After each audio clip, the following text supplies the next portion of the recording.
Selamat berjumpa kembali dalam layanan audio Sahabat Seperjalanan. Hari ini adalah hari Kamis 3 Oktober 2024. Tema renungan saat teduh kita dengan judul Carilah Perkara di Atas. Firman Tuhan terambil dalam Kolose pasal 3 ayat pertama sampai dengan yang keempat. Demikian bunyi firman Tuhan.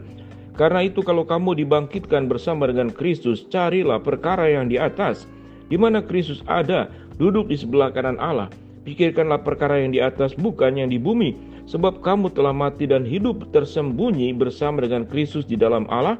Apabila Kristus yang adalah hidup kita menyatakan diri kelak, kamu pun akan menyatakan diri bersama-sama dengan Dia dalam kemuliaan. Mari kita berdoa. Bapa yang dalam surga, berbicaralah kepada setiap kami masing-masing, sehingga dalam pencarian hidup kami mencari perkara-perkara yang benar. Dalam nama Tuhan Yesus kami berdoa, amin. Shalom sahabat seperjalanan yang dikasihi Tuhan, carilah perkara di atas. Sebuah tema yang terdiri dari 3 kata, carilah perkara, kemudian di atas. Kehidupan kita setiap hari adalah kehidupan mencari nafkah, mencari pendidikan, mencari relasi, mencari pelanggan, mencari keuntungan, mencari banyak aspek yang tujuannya memang sifat dasar manusia, ingin hidup bagaimana makin hari makin lebih baik, ingin hidup bagaimana hidup makin hari makin lebih sukses, lebih berhasil, ingin hidup bagaimana makin hari makin sehat, makin memiliki damai sejahtera, makin rukun. Maka itu kata yang lebih tepat adalah mencari. Dari kita terbangun sampai mata tertutup, bahkan terbawa di dalam mimpi, kita melakukan hal-hal yang sifatnya itu mencari. Kalau mencari dalam kait-mengait dengan barang yang hilang, kita pun akan mencari. Kita seringkali mendapatkan berita di media massa, dicari binatang kesayangan yaitu dogi yang hilang, dicari anak yang hilang, dicari mungkin anggota keluarga kita yang sudah lansia, yang kemudian mengalami kemampuan untuk berpikir dengan baik lalu sesat jalan. Maka itu kita berjuang untuk mendapatkannya, sampai kemudian baru ditemukan, barulah kita hidup dalam keadaan tenang. Firman Tuhan pun tatkala kita memiliki Kristus sebagai juru selamat, maka peran daripada Kristus adalah mencari yang terhilang sampai menemukan. Bagian firman Tuhan yang kita pelajari hari ini adalah mencari perkara di atas. Apa yang firman Tuhan katakan? Karena itu kalau kamu sudah dibangkitkan bersama dengan Kristus, carilah perkara yang di atas, di mana Kristus ada duduk di sebelah kanan Allah. Pikirkanlah perkara yang di atas dan bukan yang di bumi. Sebab kamu telah mati, hidupmu tersembunyi bersama dengan Kristus di dalam Allah. Ada penjelasan, yaitu pikirkan yang di atas dan bukan yang di bumi. Mengapa bumi tidak perlu dipikirkan? Bukankah bumi adalah ciptaan Tuhan? Bukankah itu bumi adalah bagian daripada anugerah Tuhan, di mana di dalamnya itu terdapat makhluk hidup, baik binatang, manusia, tumbuh-tumbuhan, di mana bumi terdapat di dalamnya adalah ciptaan-ciptaan Allah yang menjadi berkat, dari mulai udara, dari mulai darat, lautan, kemudian langit, dan seluruh alam semesta yang sangat luas ini. Bagaimana mungkin Tuhan berkata, carilah perkara yang di atas dan bukan yang di bumi? Bukankah bumi adalah ciptaan Tuhan dan anugerah yang diberikan oleh Allah?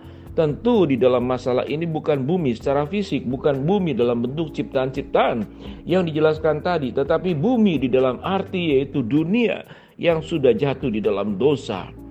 Itu yang dikatakan bumi.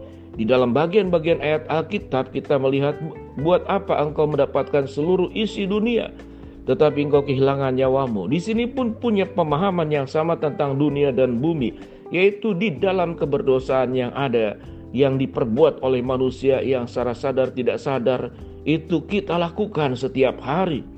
Keberdosaan, kita menganggap dunia sebagai tempat untuk bersenang-senang, berfoya-foya, bermewah-mewah, memuaskan hawa nafsu. Itu yang disebut dengan bumi. Kalau itu yang kita kejar, maka kita akan tidak memikirkan perkara yang di atas. Firman Tuhan berkata, sewaktu kita satu hari kelak nanti akan hidup, Tuhan menyatakan kelak, kamu pun akan menyatakan diri bersama dengan Dia dalam kemuliaan. Kita bertemu dengan kata kemuliaan.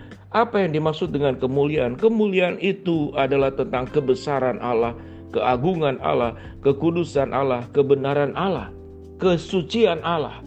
Itu yang dimaksud dengan kemuliaan. Kemuliaan hanya akan didapat oleh anak-anak Tuhan yang hidup berjalan bersama dengan Allah. di seluruh aspek hidupnya yang ada di dalam bumi ini, tidak melakukan perkara-perkara dosa. Seluruh perbuatan yang dilakukannya selalu kait mengaitnya bahwa satu hari kelak nanti kami akan bertemu dengan yang di atas, perkara yang di atas. Bapa yang di surga akan dipertemukan dengan Kristus yang sudah mati bangkit untuk setiap kita masing-masing, sehingga kita dipanggil untuk hidup dalam kemuliaan. Apa bedanya kemuliaan Allah dengan kemuliaan kita? Kemuliaan Allah sebagaimana dijelaskan tadi.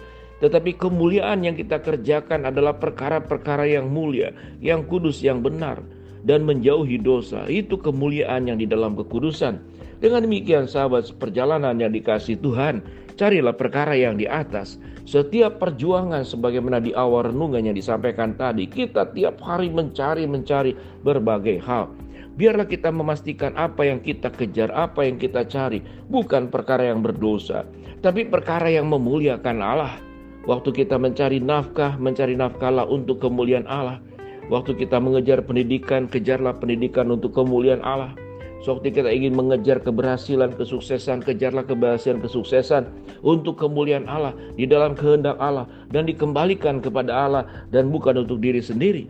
Bagaimana kita setelah diberkati oleh Allah dengan seluruh kemajuan dalam pencarian yang kita dapatkan, kita pun bisa memberkati orang lain dalam hidup kita dengan bidang kita masing-masing, dengan karunia kita masing-masing, dengan kelebihan kita masing-masing. Karena setiap orang diberkati oleh Tuhan. Berkat itu datang dari Tuhan, tapi bentuknya bisa berbeda.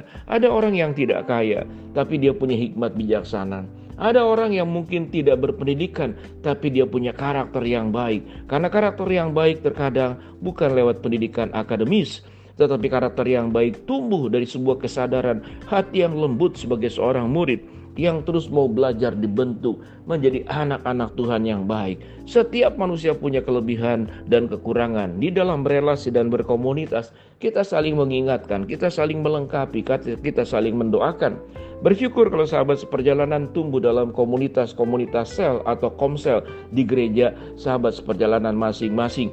Pakailah relasi dan komunitas tersebut untuk membuat kita mencari perkara yang di atas dan bukan semata-mata mengejar perkara-perkara yang ada di bumi, yang hanya untuk memuaskan hawa nafsu, yang hanya untuk melakukan keberdosaan dan hidup kita sehingga makin hari makin terjauh dari Tuhan, hidup dalam kesesatan, hidup menjadi domba yang terhilang, hidup sebagai pribadi yang tidak lagi memahami apa yang Tuhan kehendaki, tetapi engkau hanya menjalankan yang engkau kehendaki, nafsumu, keinginanmu, keberdosaanmu. Mari kita berhenti untuk terus berjuang mencari perkara yang di bumi. Perjuangan kita di bumi harus untuk kemuliaan Tuhan. Firman Tuhan berkata, karena itu kalau kamu dibangkitkan bersama dengan Kristus, carilah perkara yang di atas di mana Kristus ada, duduk di sebelah kanan Allah. Pikirkanlah perkara yang di atas dan bukan yang di bumi, sebab kamu telah mati dan hidup tersembunyi bersama dengan Kristus di dalam Allah. Biarlah kita berjuang terus sahabat seperjalanan menjadi pribadi yang semakin baik dengan memikirkan perkara yang di atas dan bukan perkara yang di bumi. Mari kita berdoa. Bapa dalam surga, terima kasih buat kebenaran firman Allah yang kami pelajari. Hamba-Mu berdoa buat sahabat seperjalanan yang sakit, Tuhan jamah sembuhkan. Sahabat seperjalanan yang sedang menghadapi masalah, Tuhan bukakan jalan. Sahabat seperjalanan yang sedang berdoa mengharapkan sesuatu, Tuhan kabulkan dengan cara waktu Tuhan yang terbaik dan sesuai dengan kehendak-Mu. Di dalam nama Tuhan Yesus kami berdoa. Amin.